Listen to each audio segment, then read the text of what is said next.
कोणताही व्यक्ती, कितीही वयाचा व्यक्ती यश संपादन करू शकतो, असेच एक उदाहरण चाळीसगावचे संगा सर यांचे आहे। यवतमाळ येथे झालेल्या महाराष्ट्र राज्य ॲथलेटिक्स स्पर्धेत वयाच्या 61व्या वर्षी शहरातील संगा सरांनी 2 सुवर्ण पदक व 1 कांस्य पदक मिळविले आहे। संगा सर म्हणजेच रामसिंग संगा यांनी वयाच्या 61व्या वर्षी या स्पर्धेत सुवर्ण कामगिरी केल्यामुळे त्यांचे सर्वच स्तरातून कौतुक होत आहे। 100 मीटर अडथळा शर्यत, ट्रिपल जंप आणि भालाफेक या खेळांमध्ये रामसिंग संगा यांनी 2 सुवर्ण पदक व 1 कांस्य पदक मिळवून तरुणांनाही लाजवेल अशी कामगिरी केली आहे।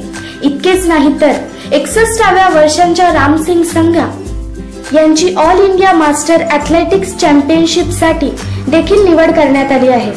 38वीं Maharashtra masters athletics championship Yavatmal में हुआ है 9 से 11 दिसंबर में।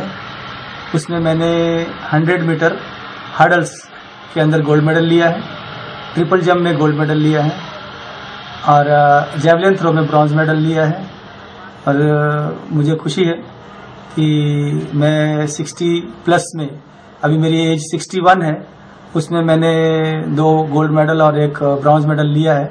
और आगे मैं all India national masters athletic championship जो हैदराबाद में होने जा रही है उसके लिए ट्राई करूंगा और कोशिश करूंगा कि उसमें भी पहले मेरिट लिस्ट में आ सकूं।